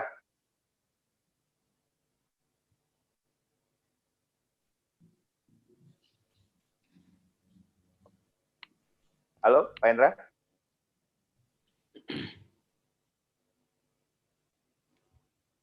Pak Hendra Poltak. Unmute itu suaranya. Ya. Kayaknya masih di mute ya. Iya, masih mute. Oke, Pak Basri berikutnya. Pak Basri silakan. Oke, Pak Hendra nih masuk dulu ya, Pak Hendra. Silakan, Pak Hendra. Ya. Oke, selamat siang Pak, para narasumber. Ya, selamat siang. Juga ya. Terima kasih atas kesempatan yang diberikan. Mungkin pada awal saya belum ikuti, tetapi beberapa hal yang sudah saya tangkap mengenai bagaimana kedudukan kejaksaan di dalam konstitusi kita. Jadi jelas sebelum adanya RUU ini kan kita mengacu pada Undang-Undang Nomor 16 Tahun 2004 tentang kejaksaan. Nah, di sana jelas bahwasannya kejaksaan itu sebagai lembaga pemerintahan yang melaksanakan kekuasaan negara. Nah, persoalannya di dalam konstitusi kita, di dalam Undang-Undang Dasar kita, konstitusi tertulis, kedudukan dari kejaksaan tersebut tidak jelas, meskipun di dalam pasal 24 ayat 3 jelas dikatakan lembaga pemerintahan, kehakiman yang lain lah, badan-badan yang lain, meskipun tidak dikatakan bahwasanya secara tertulis bahwasanya jaksa diatur di dalam konstitusi kita. Nah, menjadi persoalannya bagaimana sebenarnya kedudukan dari kejaksaan ini, karena kalau kita mengacu pada teori kekuasaan negara oleh Montesquieu, katanya ada 3, ada di bidang eksekutif, yudikatif, dan legislatif. Nah, persoalannya jika kejaksaan dalam satu sisi dia sebagai eksekutif, dalam sisi lain juga dia sebagai yudikatif. Jadi nggak ada kejelasan. Nah, kalau masukan dari komentar dari saya, ya harus dipermanenkan dalam Undang-Undang Dasar kita, apakah sebenarnya kedudukan yang akan diduduki oleh kejaksaan, apakah harus dari eksekutif atau legislatif, karena melihat independensi dari kejaksaan itu sendiri. Itu yang pertama, masukan dari saya. Yang kedua, dalam RUU ini juga perlu juga penekanan bagaimana juga kejaksaan sebagai dominus litis juga, supaya tidak ada tumpang tindih antara peran antara mungkin KPK dengan kejaksaan, karena saya tidak membaca secara rinci bagaimana RUU ini diatur nanti. Terus yang kedua, bagaimana juga peran-peran selain kejaksaan di luar kejaksaan, misalnya auditor militer di dalam undang-undang peradilan militer misalnya bisa melakukan penuntutan, sedangkan juga dia harus mendapatkan pertanggungjawaban dari kejaksaan. Nah, bagaimana kedudukan auditor militer ini ketika melakukan penuntutan? Terima kasih. Pak Hendra, ini pertanyaan untuk siapa? Ya, bagi narasumber yang bisa lah, yang sesuai dengan... Nanti kalau tiga-tiganya nih makan waktu. Mungkin Pak Hendra ingin mendengarkan penjelasan dari siapa? Siapa aja, Pak? Saya untuk semua narasumber. Oke, bebas ya. Oke, terima kasih Pak Hendra. Satu dulu, ini menyangkut positioning kejaksaan. Mas Firman, jawab. Ini yang menarik dari Pak Hendra ini, Mas Botak, ini konteksnya seolah-olah perlu amandemen nih, ada amandemen. Amandemen lanjutan dari yang sekarang ya, Mas Hendra ya. Ya. Tapi nggak salah itu, kalau konteksnya ius constituendum kan, ini politisnya tinggi sekali nih kalau kita bicara sekarang ini, apakah perlu amandemen? Spiritnya seperti itu, tetapi mungkin esensinya yang lebih penting, ya tentu secara konstitusional, tadi saya katakan, ini akan berpengaruh ketika kejaksaan harus monoloyalitas. Nah, tapi ketika prinsipnya tadi, loyalitas ganda ini, pastilah akan menimbulkan soal-soal tadi, Mas Hendra. Nah, kemudian kedua, secara praktis, tadi ada pertanyaan yang sebenarnya sudah saya sampaikan di awal. Sebagai lembaga dominus litis, pemegang mandat kekuasaan tertinggi penuntutan, dan itu melekat pada jabatan jaksa. Nah, pertanyaan bagaimana kewenangan penuntutan yang ada di lembaga lain? Kan begitu, padahal itu melekat pada Jaksa Agung. Apakah selama ini sudah ada koordinasi atau tidak? Nah, konteks Undang-Undang Rancangan Undang ini harus memperjelas itu, kan itu maksudnya Mas Indra. Nah, hemat saya memang demikian. Walaupun saya harus mau mengatakan ini ada beberapa notes yang menarik. Contoh, karena ini spiritnya juga akan berkembang. Kalau tidak salah, Mas Mardi, dulu Presiden Peru ya, Ollanta Humala, ceritanya itu berani memecat Miguel Hidalgo, itu kalau nggak salah Ketua MA, dan Renato Corona, kepala kepolisian. Mereka ini terpilih satu malam ya karena membackup Pagal Arroyo pada waktu itu. Nah, keberanian Presiden Peru yang berani memecat ini menunjukkan satu sisi firm terhadap kewenangan atau kontrol terhadap kelembagaan kejaksaan itu demikian clear-nya. Tetapi apakah konstitusi kita menjamin hal semacam itu? Tadi sudah dipetakan oleh Pak Dr. Suparji. Nah, di situ pasti akan ada kasus keberanian Presiden Ollanta Humala ini apakah bisa diterapkan? Walaupun di situ juga ada pendukungnya Kulisem Mayo dari Faktor Guru dan Juan Larco dekan dari Fakultas Hukum ya. Itu sebenarnya bisa memberikan potret kepada kita dalam beberapa contoh kasus ya. Misalnya Hakim Falcone ya yang meledak sebelum atau setelah bersidang itu menunjukkan bahwa imunitas terhadap hakim di dalam UNCIC maupun UNTOD itu ternyata juga tidak memberikan jaminan ya keberadaan undang-undang atau pasal yang memberikan keamanan bagi sebenarnya tidak hanya saksi. Kalau dalam konteks whistleblower dan justice whistleblower itu kan terhadap saksi, bahkan ekspor ahli, hakim, penyidik, bahkan penuntut yang tadi disebutkan di LPA. Nah, ini belum memang terintegrasi.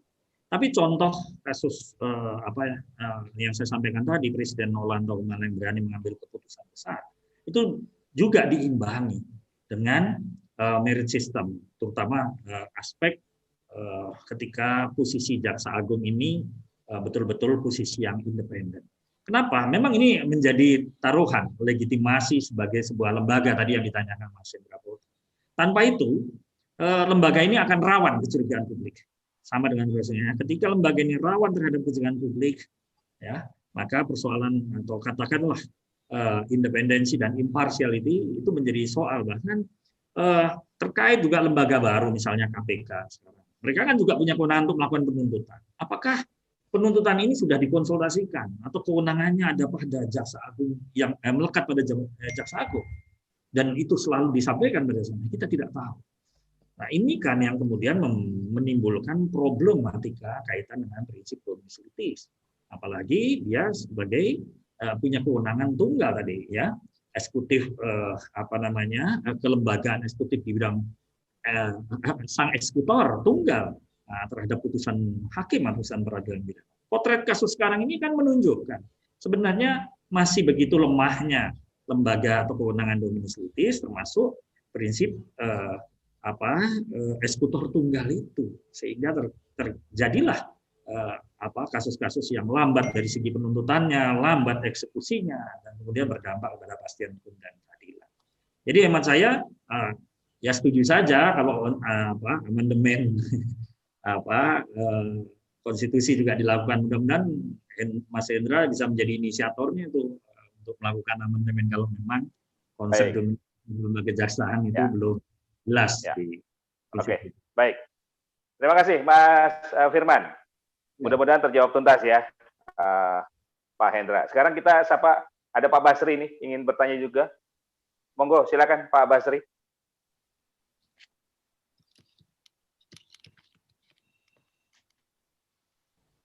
Pak Basri?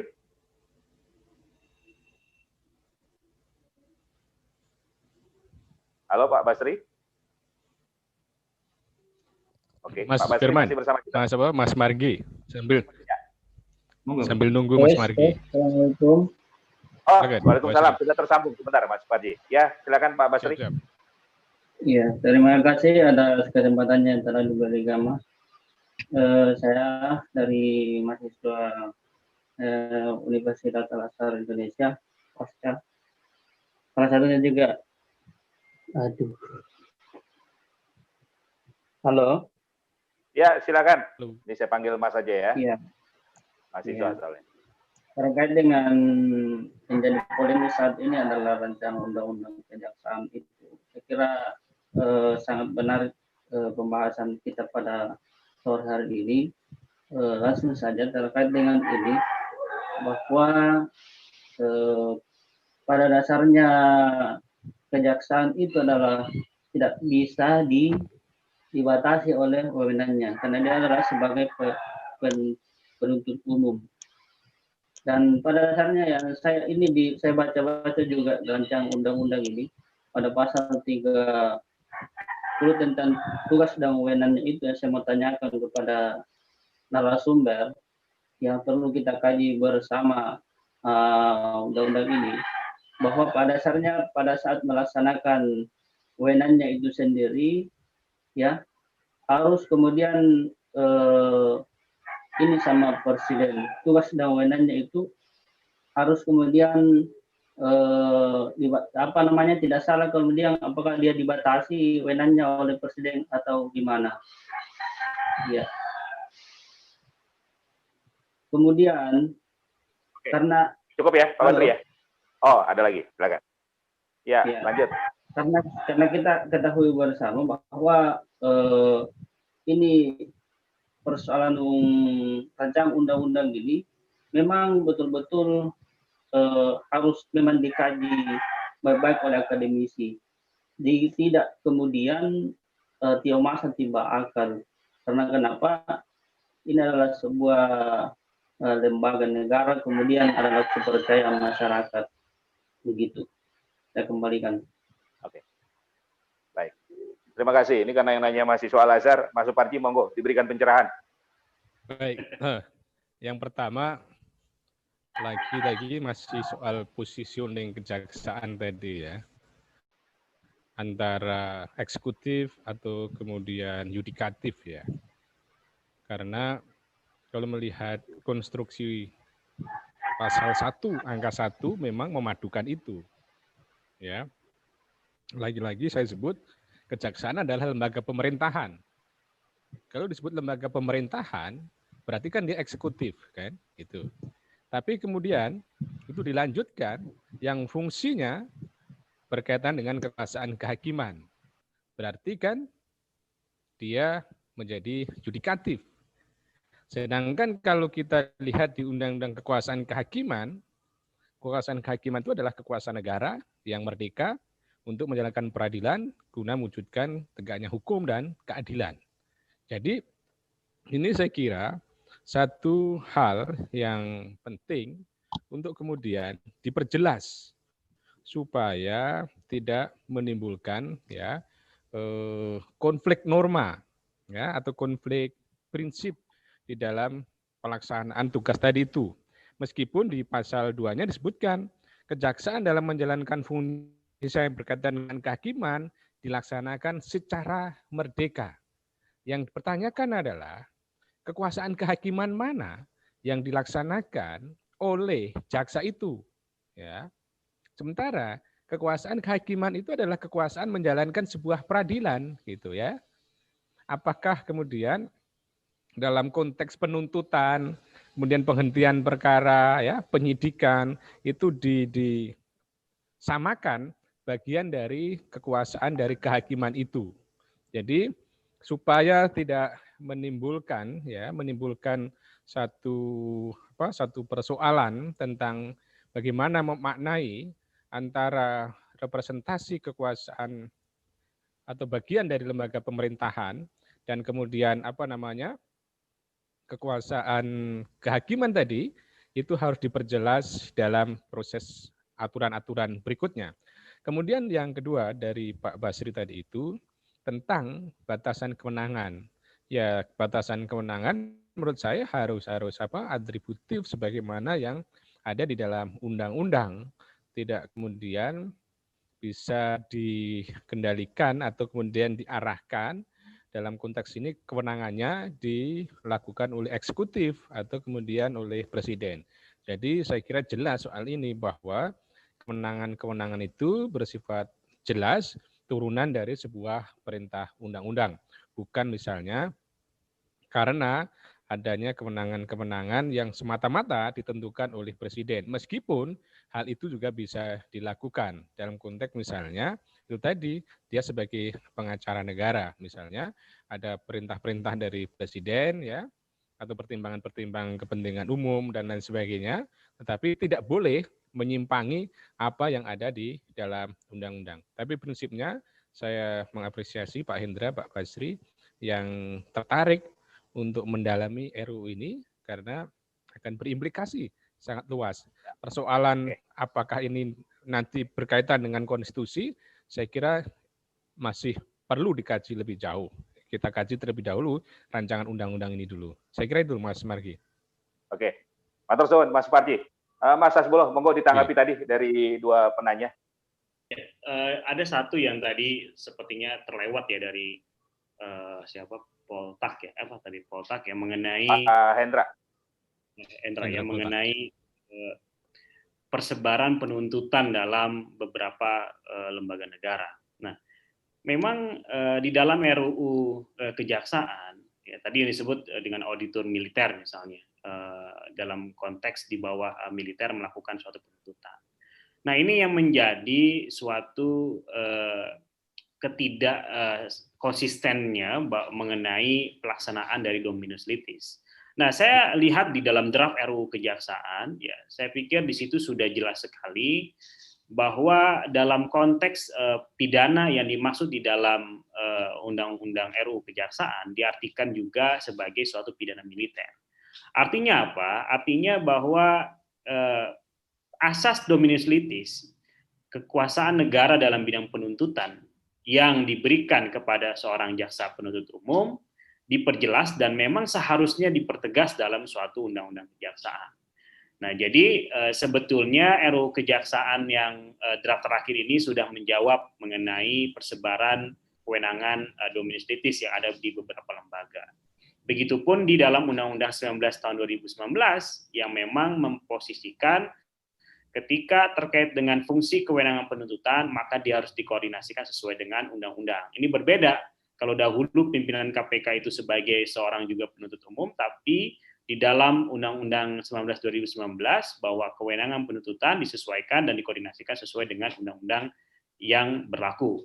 Which is ini harus berkaitan dengan koordinasi kepada wewenang dari lembaga kejaksaan agung.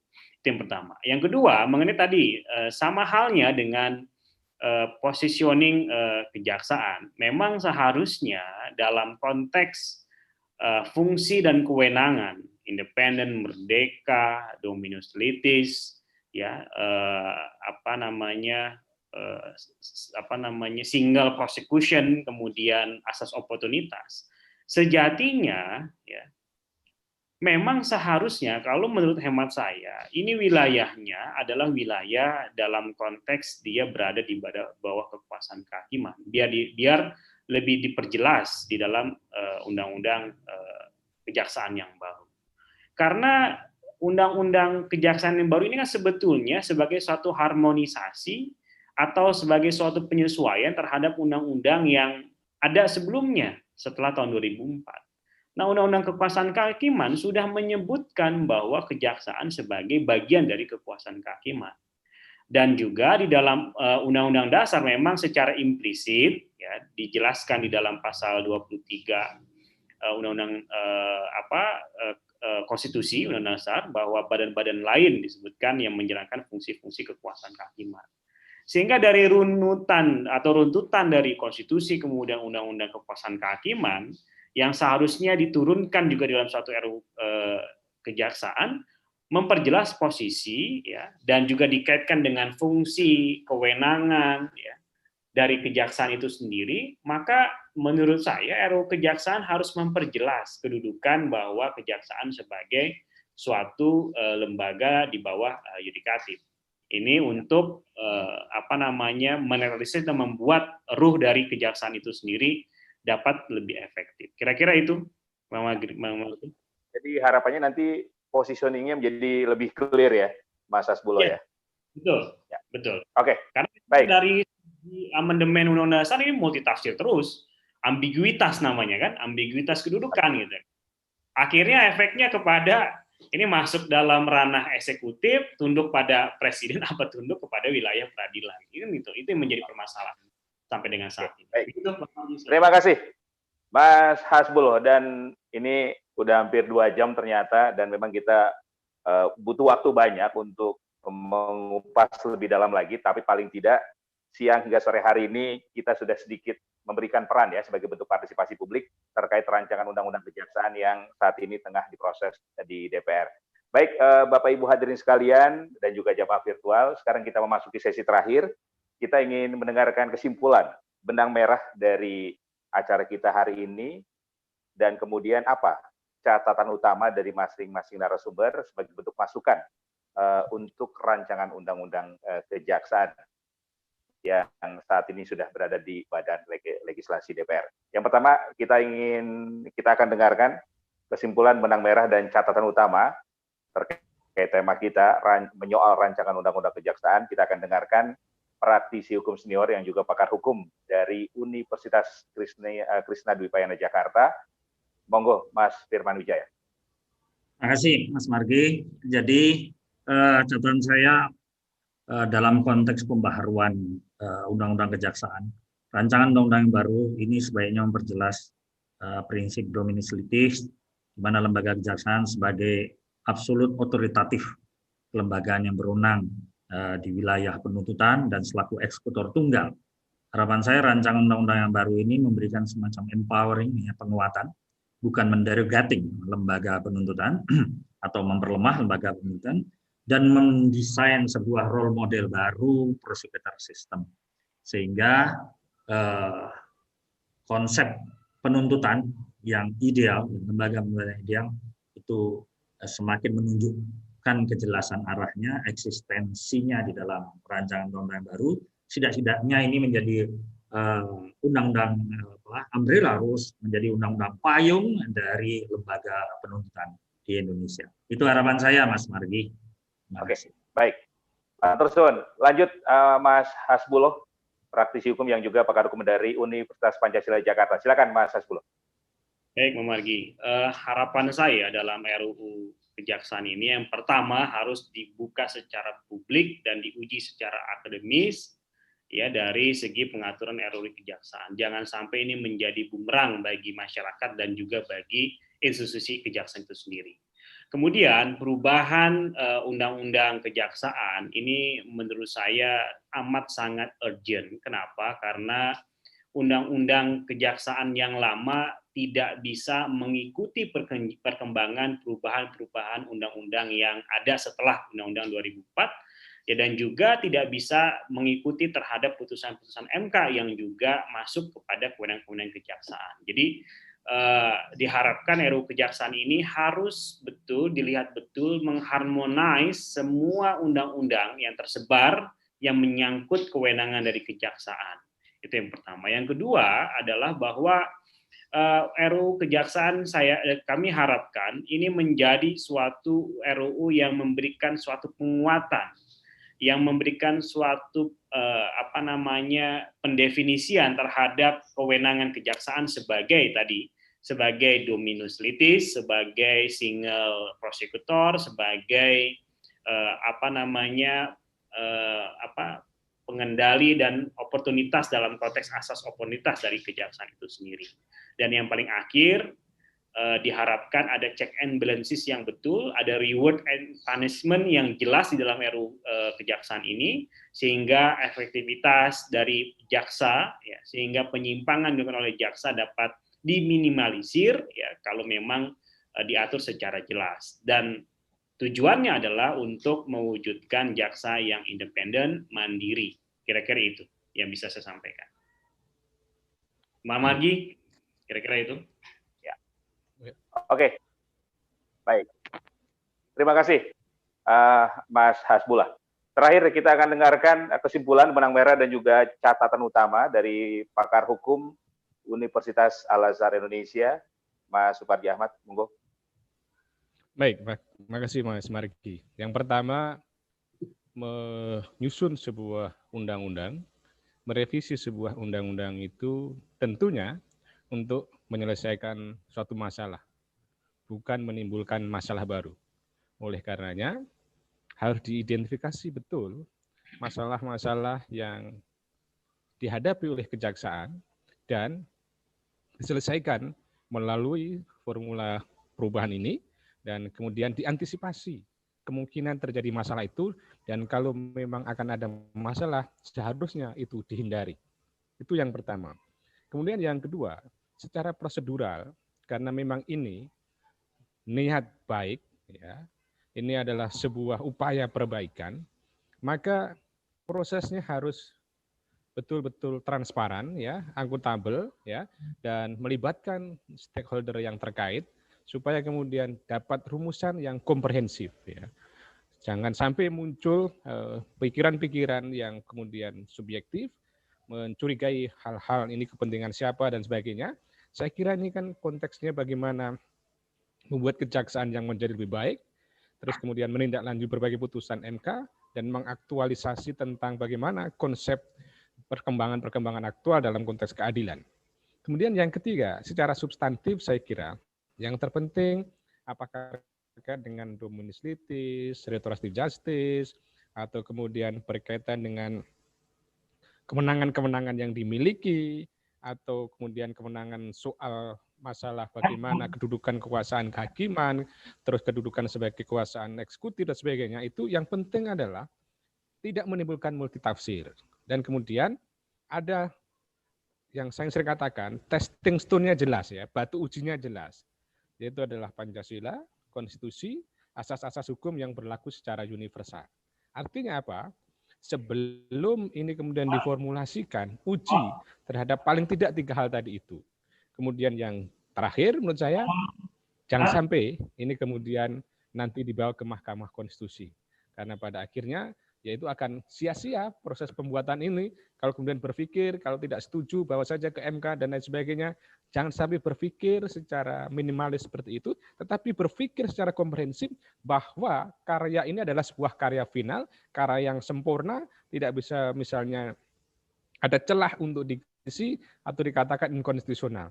Oleh karenanya, dengan cara berpikir seperti tadi itu, maka akan membuat ini sebaik mungkin, sebenar mungkin, dengan kriteria-kriteria Pancasila, konstitusi, dan asas-asas hukum universal. Saya kira itu, Mas Margi, dari saya. Terima kasih. Mas Suparji, kalau kita bicara penguatan dan positioning kejaksaan, tentu saja kan goalnya adalah terciptanya rasa keadilan masyarakat. Nah, ini bagi masyarakat apa manfaat? Ya, saya kira dengan adanya RU Kejaksaan ini, rasa keadilan masyarakat akan lebih bisa dirasakan oleh kejaksaan. Tadi Mas Firman mengatakan, nanti tidak ada lagi kasus-kasus misalnya yang receh-receh itu dibawa ke pengadilan. Karena jaksa bisa mengambil sebuah putusan, bisa melakukan restorasi, bisa melakukan sebuah diversi misalnya, jadi bisa diakhiri di level kejaksaan saja. Perkara mencuri 1000, mencari kakao, mencari coklat dan sebagainya, Kayu itu bakar. kejaksaan sudah bisa memutuskan sendiri itu. Ini masyarakat saya kira akan lebih terlindungi. Itu arahnya ke situ dalam konteks penguatan peran kejaksaan, dalam konteks kekuasaan kehakiman tadi. Itu cuman harus dipertegas supaya tidak benturan dengan asas-asas hukum yang lain. Itu. Oke, baik. Sebelum saya akhiri, karena ini prosesnya sedang ada di Senayan ya, kita juga ingin ada pesan nih dari narasumber untuk wakil rakyat kita yang membahas rancangan undang-undang kejaksaan ini. Yang pertama, Mas Bulo dulu, apa pesan dan apa ya? Kalau tadi secara substansi catatan sudah ya. Mungkin ada pesan khusus yang ingin disampaikan Mas Hasbulo kepada wakil rakyat di Senayan? Harus transparan, jangan kucing-kucingan. Gitu. Jadi itu saja ya, harus transparan dan harus diuji secara publik terlebih dahulu, khususnya yaitu adalah kalangan akademisi. Ya kira-kira itu ya. Jadi jangan tiba-tiba diputuskan tengah malam, gitu aja sebenarnya. Jadi harus betul-betul transparan. Begitu Bang Margi ya, karena ini menyangkut kehidupan bernegara dan menyangkut keadilan warga negara. Ini amat sangat penting sekali. Begitu ya, Bang Margi. Ya, oke. Diputuskan tengah malam karena kalau di tengah laut berbahaya, Mas Hasbulo. Oke. Mas Firman, ada pesan khusus nggak untuk wakil rakyat ini terkait pembahasan rancangan undang-undang kejaksaan? Ya, Mas. Ciri negara demokratis itu dan undang-undang yang demokratis itu, pertama, apa ya, Mas Margi, ruang partisipasi. Itu memperluas ruang partisipasi, karena undang-undang yang baik adalah undang-undang yang membuka ruang prosesnya, pembahasannya pada ruang partisipasi publik yang seluas-luasnya. Itu saya sepakat dengan Pak Dr. Suparji. Ini aspek social defense-nya di sini, perlindungan masyarakat ini justru muncul di sini. Yang saya sebut accessibility itu ya. Masyarakat harus punya akses untuk mengikuti proses ini secara apa yang dikatakan betul. Kedua, ruang penafsirannya. Ya. Nah, jangan sampai undang-undang itu ya menjadi pisau yang bisa memotong leher siapa saja. Termasuk memotong leher rakyatnya, itu yang harus dijaga ya. Itu sifat demokratis tadi, utama sering orang mengatakan bahwa kekuatan hukum itu terletak pada struktur bahasanya. Nah, termasuk ruang penafsirannya. Itu saya rasa penting di situ. Jadi pesan saya dua itu saja. Kemudian karena saya lihat di sini Mas Margi ada anggota Persatuan Advokat Indonesia, advokat-advokat di bawah pimpinan saya juga. Monggo. Saya menyampaikan salam kepada rekan-rekan anggota Persatuan Advokat Indonesia dan mahasiswa program Pasca yang menjadi mahasiswa saya, dan juga menjadi mahasiswanya Mas Has maupun Pak Dr. Ya. Suparji, gitu Mas. Terima Ya. kasih Mas. Oke, terima kasih. Mas Suparji, terakhir, pesan khusus Ya. apa ini untuk anggota DPR? Bahwa yang pertama, undang-undang itu kan bagian dari hukum, dan Indonesia adalah negara hukum. Konstruksi hukum kita adalah hukum yang demokratis, karena pasal 1 ayat 1 Undang-Undang Dasar 45 itu kedaulatan rakyat, kan, berarti kan konsep demokrasi. Kemudian pasal 1 ayat 3 itu adalah Indonesia negara hukum. Konstruksi pasal 1 yang demikian tadi itu menunjukkan bahwa proses negara hukum kita adalah negara hukum yang demokratis. Proses pembuatan undang-undang ini harus dilakukan secara demokratis, melibatkan partisipasi publik, tidak boleh monopoli kebenaran, tidak boleh melakukan dengan diktator mayoritas, atau kemudian muncul tirani minoritas. Sangat disayangkan, memformulasikan sebuah kebenaran, ukuran itu banyak-banyakan, ukuran itu adalah kuat-kuatan. Tapi kebenaran itu sekecil apapun, kebenaran itu ya harus sebuah kebenaran. Jadi sekali lagi, para anggota Dewan yang saya hormati, jangan sampai yang penting banyak dan kemudian menyetujui, mengabaikan kebenaran-kebenaran yang meskipun kecil, itu jangan sampai.